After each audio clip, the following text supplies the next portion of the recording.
So we're currently on our way to Car Week. We are headed to the Quail. It is Friday morning right now. The Quail starts at 9 o'clock. It's about 7:17 a.m. right now. So we still have some time to get there. Hopefully we don't run into too much traffic. And as you guys can see, we are inside the Mercedes-Benz C350. And the car is doing phenomenal right now. Coolant temps are absolutely perfect. I have noticed that the car is riding a little more rough though. So I don't know, that could be like a sign that something is wearing out suspension wise. I'm thinking maybe tie rods or something like that. But we'll see. We'll have to check that out once we get back from this trip. So I'm gonna go ahead and keep driving, and I'll get back to you guys once we are at the Quail. I'll catch you guys in a little bit. All right guys, we are now in Carmel, California. Well, we're actually at Carmel Valley. Mercedes is right behind me. I have my Quail wristband on, and my wristband is registered. You have to like register it online before you actually go to the event. So yeah, we're pretty much ready to start heading into the Quail, which is like 30, well, it's not that far from here, but since the road is so busy right now from all the people going into the event, it's gonna take like half an hour to even get into the parking lot, but it's just gonna be an opportunity to see a lot of cool cars. So let's go ahead and hop in the Mercedes, and we'll head into the Quail.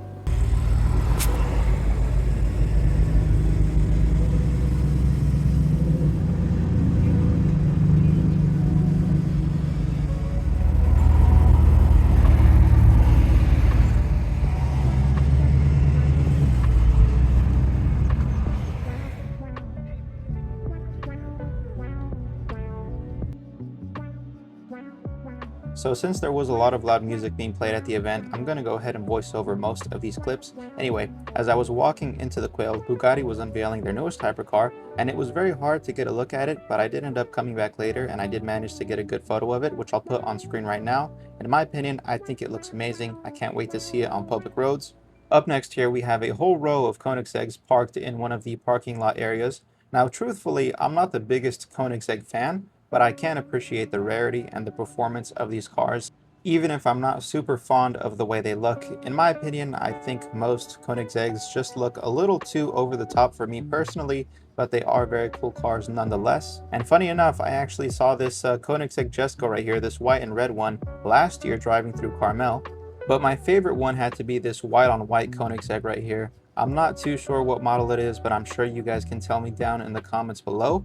I think I like the way this one looks just because it's a little more subtle and not so over the top like the other ones. And I did also like the color on this blue Jesko or Yesko. I'm not sure how to pronounce it. I think I've heard it pronounced both ways, but I mean the J is there, so I'm going to go ahead and call it a Jesko. But I thought the blue on this car was really nice, and it definitely stood out to me. Now, while on this trip, one of the specific cars I set out to find was a red Ferrari F40. I've always been a huge fan of Ferrari ever since a young kid, and in my personal opinion, I think the red Ferrari F40 is most likely the most beautiful Ferrari ever made, and just straight up one of the most beautiful cars to ever be made, period. And not only did I manage to see a red Ferrari F40 for the first time, but I actually was able to see about 12 or 13 F40s in person, which I was not expecting. So this was a little bit of a pinch me moment, but I just thought it was so cool that there were so many F40s right in front of me. Again, I think these cars are just so amazingly beautiful, and I don't know that Ferrari will ever make something like this ever again. And this blue F40 was actually repainted at some point, but it still looks very, very nice. Now here at the Brabus booth, they unveiled a new car that I believe is based off of a Aston Martin. I personally preferred this all-black hardtop example that they had on display, but right next to it was a convertible.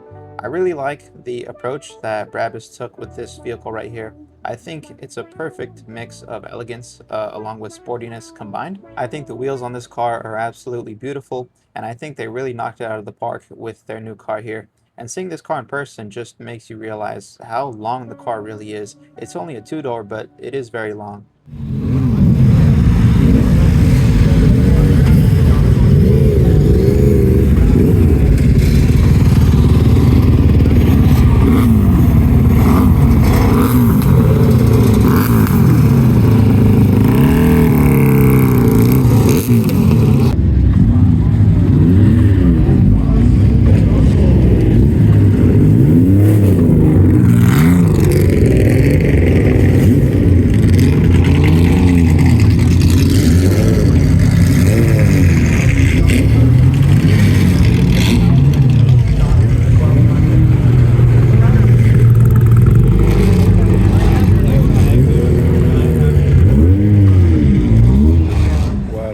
at this Calsonic R32 wide body. This thing is crazy. On some very deep dish Nismo LMGTs. Those are very, very rare wheels, very expensive wheels right there.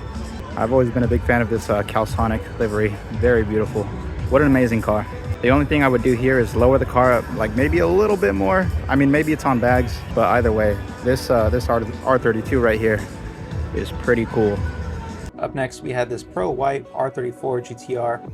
It's funny, I remember a time when these still were not legal to import into the United States, so even just seeing like a GTST with a GTR body kit on it was crazy back in the day. But now you see R34s and it's not super crazy anymore since they're legal to import now, but for the longest time these cars were rarely ever seen in the States. Honestly guys, I think this might be the most beautiful R34 GTR I have ever seen so far. I really cannot find any imperfections on it, and the fitment along with the wheel choice is absolutely perfect. Lexus LFA right here. I'm really not even a huge fan of this car, but it's very rare, very expensive. I mean, it's pretty cool looking, but I don't know. It really just never was my thing. But nevertheless, super cool car.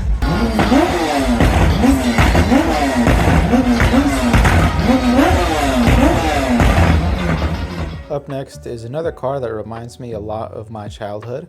Funny enough, my aunt's boyfriend at the time, who is now her husband, had a red 3000 GT just like this one, so I have memories of riding in that car. Now this 3000 GT has all the bells and whistles, nice rims, and tasteful aero pieces. If I had a 3000 GT, I think I would definitely do something like this right here. I really don't have any criticisms or complaints to this car. For a Mitsubishi 3000 GT, this is just about as nice as you can make one in my opinion. Really cool. Up next, we have a silver R34 GTR on some black Nissan LMGTs. I feel like I personally have seen so many R34s now that they aren't as exciting as they used to be, but I can still appreciate a clean R34 when I do see one like this. My favorite thing on these cars is the D-Max style vent on the hood. I've always thought that was super sick. And we have yet another car that reminds me of my childhood, and that is this red Ferrari F430 Spider. I think I must have been about 7 or 8 years old, definitely still in elementary school, when I had a remote control F430 Spider in red exactly like this one. Up next, we have another F430, but this one is not only a Spider but also a Scuderia. So basically, it's a bit more of a race car than your average F430. I think regular F430s are already beautiful, and they somehow managed to make them even more amazing. And then right next to it was a 360 on I think, Challenge Stradale rims. Really nice car.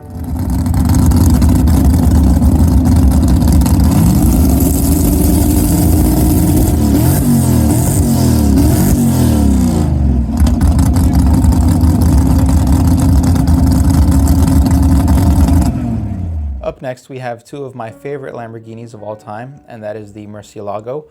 Now, my personal favorite Murcielago would probably be the Versace Murcielago, but the two that we're looking at right here are Murcielago SVs, which are still very cool. It's not every day that you get to see two of them like side by side, so I thought it was worth filming. Definitely some of the most beautiful cars ever made by Lamborghini. Up next, we have the famous Sesto Elemento, which I actually did manage to see driving on the street, I think 2 days later. And then here we have a McLaren Senna, which this was actually the first time I have ever seen a McLaren Senna in person. So this one was another treat to look at. Really beautiful car, really just a work of art. I've only ever seen Sennas in pictures, so it was cool to see that in person. And then here we have a blue Bugatti Chiron, and this one I thought was really interesting because when you get up close to the paint has like a blue carbon weave, if that's a good way to describe it. It really is beautiful. I wish I would have gotten closer with the camera, but just a beautiful car. And lastly, back in the parking area, this Mercedes right here managed to spark my interest. I feel like if I ever did trade in my current Mercedes for a newer one, it would have to be something like this right here. I thought this car was super beautiful, and it's really not all that different from what I'm driving right now. It's an elegant looking two-door, kind of a luxury but also sporty looking Mercedes coupe. So I thought this thing was really nice, and I really did enjoy looking at this one right here. I'm very overstimulated right now. Truth be told, I'm not a very outgoing person, and if you are gonna come to the Quail, come prepared if you're like not very social like me, because There's a lot of people, nice people, they will talk to you, and you kind of have to like be nice and make conversation with them, which if you're a social person, that's like not an issue, but like I usually just like keep to myself when I come to public events, so I'm just a little out of my element right now. But we saw a lot of cool things. Is the Quail worth the $1,600 ticket price? I mean, honestly, I think it is. If you really think about it, 1,600 bucks is nothing compared to the cars that you're going to see here at the Quail. Like one Ferrari alone is worth like $4 or $5 million.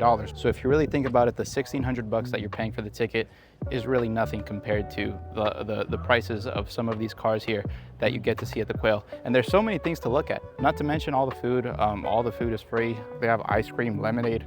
I mean, like you can eat all day here. I didn't eat a lot of food. I just drank lemonade and ate an ice cream because I'm trying to like get lean. But there is a lot of good food, like quality food, like upper class, like fancy, good looking food. Also, one last thing before I leave, look at what I got to park next to. Here's my car, a Porsche GT3 if I'm not mistaken, a Ferrari 812 Superfast, and a Ferrari 488 Pista. Like where else do you get the opportunity to park your car next to cars like these? Like that is so insane to me. So that was pretty much my short little coverage of my time at the Quail this year. If I didn't clarify, that was my first time at the Quail. I did actually stay a total of 3 days. My first day I was at the Quail, my second day I was kind of just in Carmel, and then the third day and my final day of my trip I was at the Pebble Beach Concourse.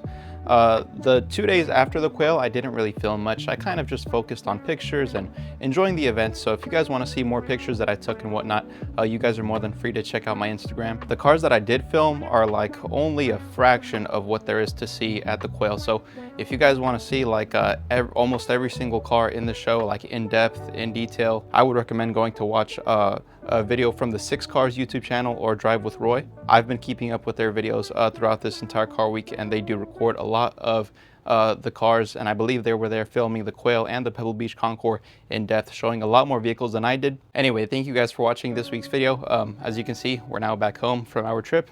G35 is right here, still working on it. The next video on the channel is probably going to be on this thing. Hopefully by next week's video, this thing can be running. So be sure to stay tuned for next week so you can see what we do to this G35 right here, and I'll see you guys in the next one.